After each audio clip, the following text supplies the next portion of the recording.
Hello dear students, कैसे हो आप सभी। माई इजी तरीका में आप सभी का वेलकम है। क्लास 10 की मैथ की सीरीज़ में आज हम एक्सरसाइज 1.3 के क्वेश्चंस को सॉल्व करेंगे। इसका इंट्रोडक्शन पार्ट पहले ही अपलोड हो चुका है। अगर आपने उसे नहीं देखा है तो सबसे पहले उसे जाकर देखें, क्योंकि वहाँ पे मैंने इन क्वेश्चंस को करने का एकदम अच्छे से पूरे डिटेल्ड वे में क्या बताया है, तरीका बताया है, जिससे आप इन क्वेश्चंस को बहुत ही इजी वे में सॉल्व कर पाएंगे। सो फर्स्ट क्वेश्चन हम यहाँ पे देखते हैं। फर्स्ट क्वेश्चन में कहा गया है prove that root 5 is irrational. Irrational number, rational number, इन सारे नंबर्स के बारे में मैंने इंट्रोडक्शन पार्ट में बता दिया है, इसलिए हम यहाँ पर उस पार्ट को कट कर देंगे और उसके आगे वाला पार्ट पढ़ेंगे। यानी कि इन क्वेश्चंस को बस सॉल्व करना देखेंगे कि हमें एग्ज़ाम में कैसे करना है। वैसे ये आपका एक इम्पॉर्टेंट क्वेश्चन है एग्ज़ाम के पर्पस से, ठीक है। तो सबसे पहले हम क्या करते हैं, लेट अस अज्यूम करते हैं, बट उसके पहले हम थोड़ा सा यहाँ पर क्या कर लेते हैं, पार्टीशन कर लेते हैं, जिससे क्वेश्चन हमारा इसी पूरी स्क्रीन में अच्छे से आ जाए और हौच पौच क्रिएट ना हो, ठीक है। तो सबसे पहले हम क्या करते हैं, लेट अस अज्यूम करते हैं। Let us assume that root 5 is rational, ठीक है। अब हम अगर इसको रैशनल अज्यूम कर लेंगे तो रैशनल नंबर को हम कैसे राइट कर सकते हैं, since root 5 can be represented as, यानी कि रिप्रेजेंट किया जा सकता है, represent as in the form of, यानी कि किस फॉर्म में किया जा सकता है, in the form of p by q. हम किसी भी रैशनल नंबर को p बाई क्यू के फॉर्म में क्या कर सकते हैं, रिप्रेजेंट कर सकते हैं, जहाँ p और q इंडिविजुअली इंटीजर हैं, ठीक है। So root 5 will be written as root 5 is equal to p by q, और यहाँ पर वेयर p एंड q क्या है, को प्राइम से, आपस में क्या है, को प्राइम है। को प्राइम के बारे में भी मैंने इंट्रोडक्शन पार्ट में बता दिया है। और दूसरी बात क्या है कि HCF of p and q क्या होगा, 1 होगा, अगर ये रैशनल नंबर है तो, ठीक है, p और q। अब यहाँ पे क्या करना होता है, हमें स्क्वायरिंग करना होता है। सो स्क्वायरिंग ऑन बोथ साइड। जब हम बोथ साइड में स्क्वायर करेंगे तो क्या आ जाएगा, 5, इसका हमें स्क्वायर करना है, इस वाली इक्वेशन, ठीक है। So 5 is equal to p square upon q square आ जाएगा, ठीक है। अब क्या करना होगा, क्यू स्क्वायर को इस साइड ले जाएंगे और 5 क्या आ जाएगा, इस साइड आ जाएगा, राइट हैंड साइड में p स्क्वायर बाई 5 हो जाएगा। अब आपने थ्योरम पढ़ी है कि कोई भी नंबर अगर p स्क्वायर को, कोई भी प्राइम नंबर की बात है, अगर प्राइम नंबर को वो क्या करता है, कोई भी प्राइम नंबर किसी भी नंबर के स्क्वायर को डिवाइड करता है तो वह उस नंबर को भी डिवाइड करेगा। सो उस थ्योरम से हम क्या कह सकते हैं, ये कह सकते हैं कि since 5 divides p square, so 5 will also divide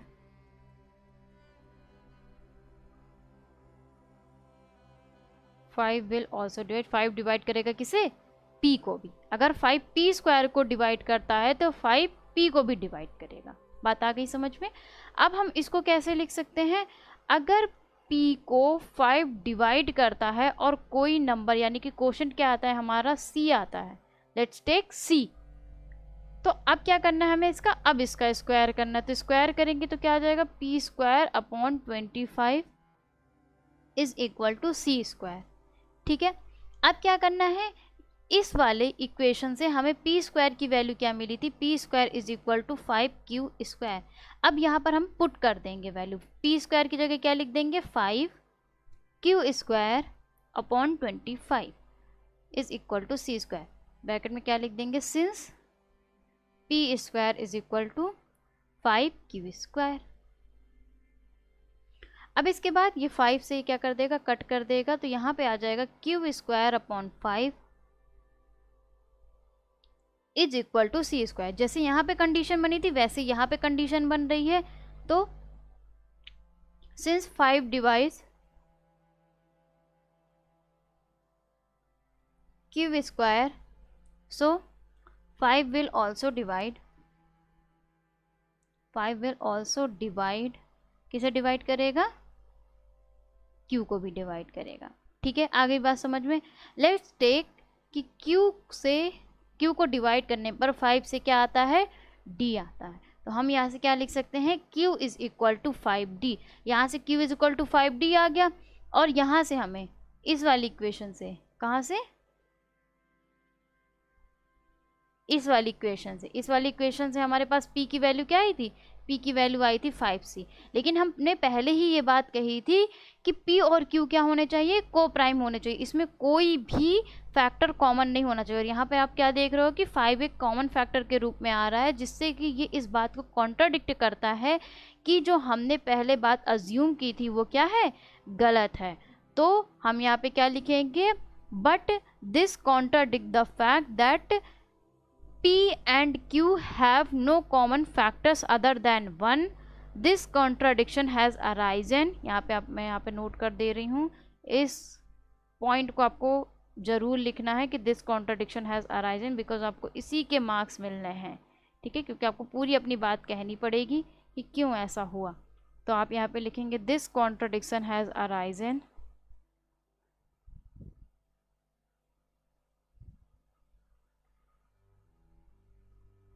has arisen, यानी कि ये कॉन्ट्राडिक्शन अराइज हुआ है। क्यों, बिकॉज ऑफ आर, क्योंकि हमने क्या किया था, because of our wrong assumption, हमारा इनकरेक्ट अजम्पशन था, या रॉन्ग अजम्पशन कुछ भी कह सकते हैं हम, इनकरेक्ट अजम्पशन। हमने अज्यूम किया था ना कि √5 इर्रेशनल है, √5 रैशनल नंबर है, हमने यहाँ पर अज्यूम किया था। ठीक है, इनकरेक्ट अजम्पशन दैट, क्या अज्यूम किया था हमने, √5 इज रैशनल।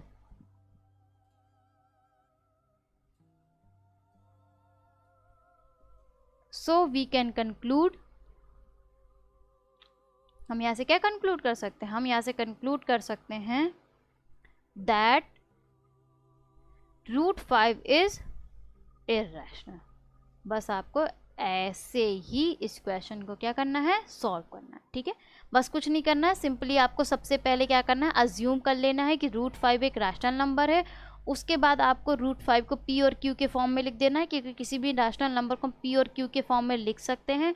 उसके बाद आपको स्क्वायर कर देना है। स्क्वायर करने के बाद क्या करना है कि जो भी p² अपॉन जो भी नंबर होगा, अगर वो नॉन परफेक्ट स्क्वायर होगा, कैसे भी इसमें नंबर आ सकते हैं, यहाँ पे √5 की जगह √7 भी बोल सकता है, √11 भी बोल सकता है। ठीक है, प्राइम नंबर्स होने चाहिए रूट में। ठीक है, उसके बाद आपको स्क्वायर कर देना। फिर उसके बाद आपको उस थ्योरम को लगाना है कि अगर कोई भी प्राइम नंबर किसी भी नंबर के इस होल स्क्वायर को, किसी भी नंबर के स्क्वायर को डिवाइड करता है, तो वह उसके क्या करेगा, उस नंबर को भी डिवाइड करेगा। फिर इस तरीके से आप करेंगे और आपका क्वेश्चन सॉल्व हो जाएगा। ठीक है, नेक्स्ट हम देखते हैं क्वेश्चन। वैसे इसके क्वेश्चंस इजी हैं, आपको सिंपली वैसे ही करना है जैसे इंट्रोडक्शन पार्ट में बताया गया। जैसे आप क्वेश्चन देख रहे हैं कि प्रूव दैट 3 + 2 √5 इज इर्रेशनल, इसी टाइप का क्वेश्चन मैंने कराया है आपको इंट्रोडक्शन पार्ट में। उसी तरीके से सिंपली इसे भी करेंगे, बस यहाँ पे लैंग्वेज लिखना है, इसलिए ये क्या हो जाता है, क्वेश्चन थोड़ा लेंथी हो जाते हैं और कुछ नहीं होता है। यहाँ पे भी वही हम करेंगे, क्या करेंगे, लेट अस अज्यूम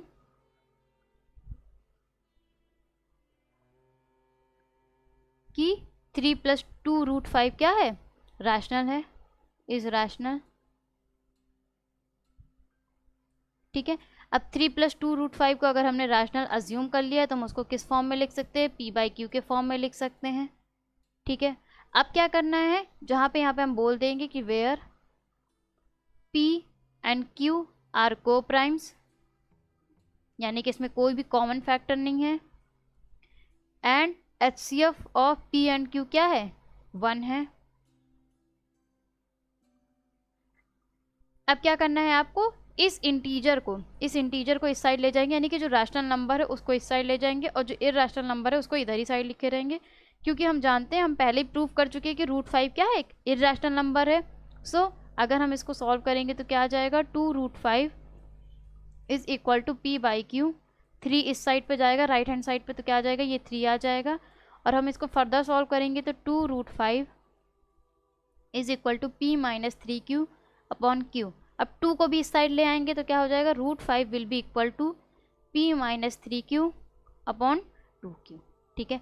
अब आप यहाँ पे जानते हो कि किसी भी रैशनल नंबर से किसी भी रैशनल नंबर को क्या करते हैं, माइनस करते हैं या सब्ट्रैक्ट करते हैं, एडिशन करते हैं, तो क्या आता है, एक रैशनल नंबर ही हमेशा मिलता है।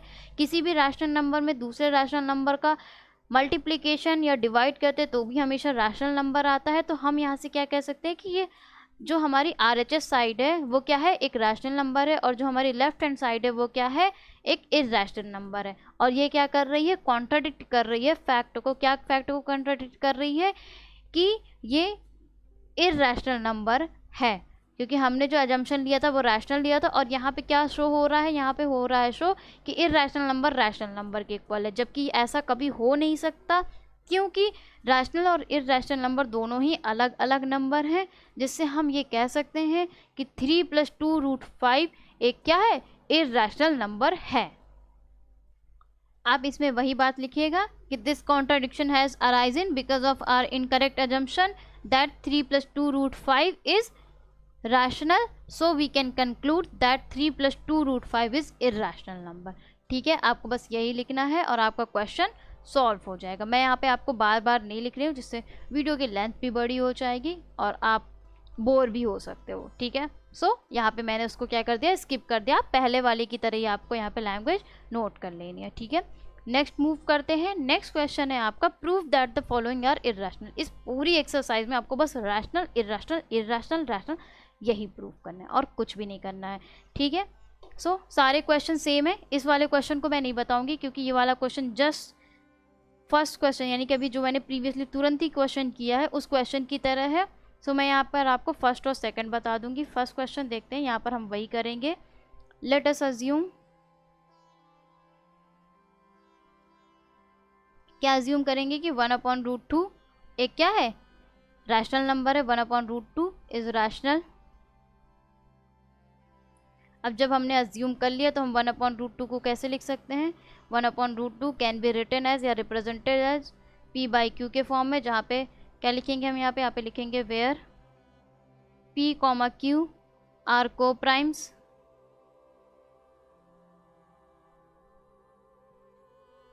ठीक है, उसके बाद क्या लिखेंगे, HCF of p and q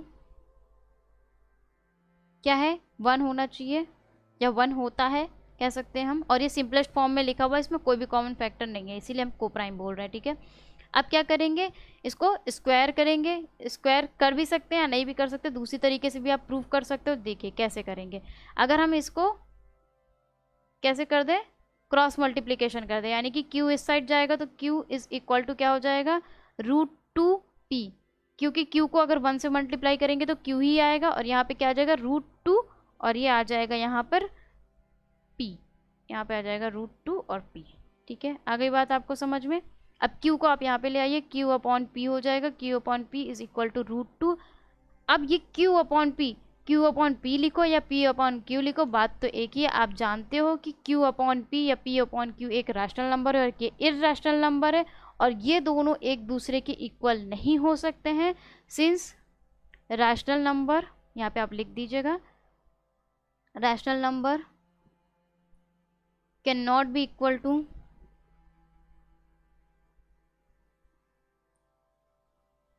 irrational number, and this contradiction has arisen because of our क्या incorrect assumption that 1/√2 is rational number, so we can conclude that 1/√2 is irrational number। यही आपको फिर से नोट कर लेना, बस आपको क्या करना है, नंबर चेंज कर देना। सेकंड क्वेश्चन देख लेते हैं हम।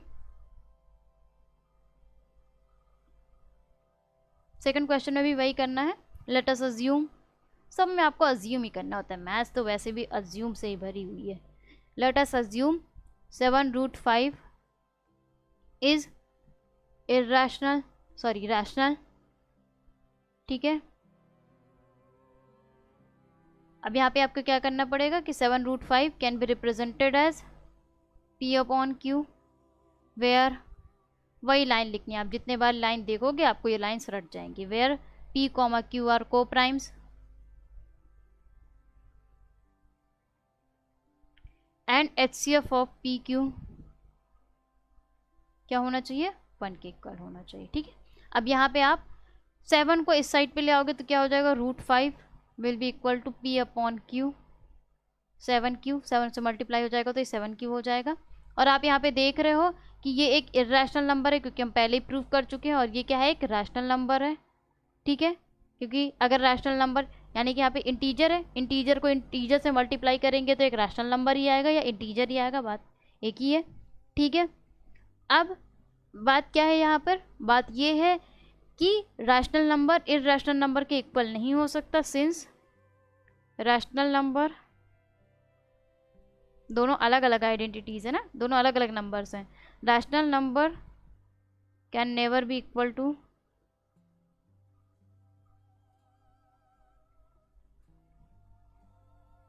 Irrational number.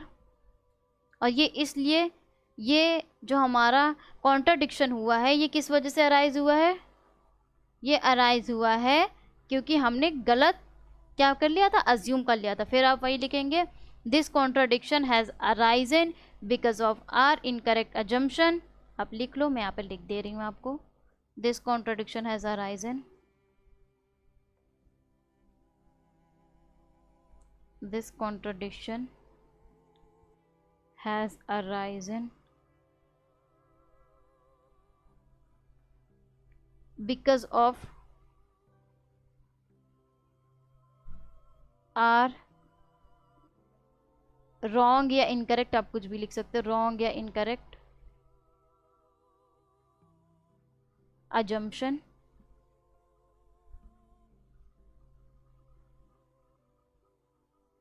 that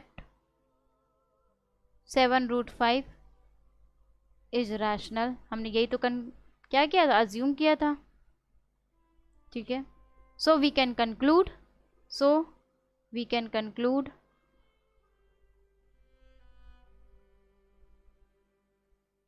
दैट, क्या कंक्लूड कर सकते हैं, 7√5 क्या है, 7√5 इज इर्रेशनल। ठीक है, बस यही आपको करना था और कुछ नहीं करना है। ठीक है, इस थर्ड क्वेश्चन को आपको खुद से सॉल्व करना है। ठीक है, सेम उसी तरीके से है जैसा सेकंड क्वेश्चन था। अब आपको कमेंट बॉक्स में एक क्वेश्चन का आंसर बताना है। क्वेश्चन ये है कि 7 + √5 अपॉन 7 + √5, और यहाँ पे हम कर देते हैं मल्टीप्लाई √2, ये रैशनल है, इट इज़ रैशनल और इर्रेशनल। आपको कमेंट बॉक्स में बताना है कि ये नंबर कौन सा नंबर है। ठीक है, सो आज के लिए बस इतना ही। अगर आपने अभी तक हमारे चैनल को सब्सक्राइब नहीं किया है तो राइट साइड के कार्ड को क्लिक करें एंड नेक्स्ट वीडियोज़ को देखने के लिए लेफ़्ट साइड के कार्ड को क्लिक करें।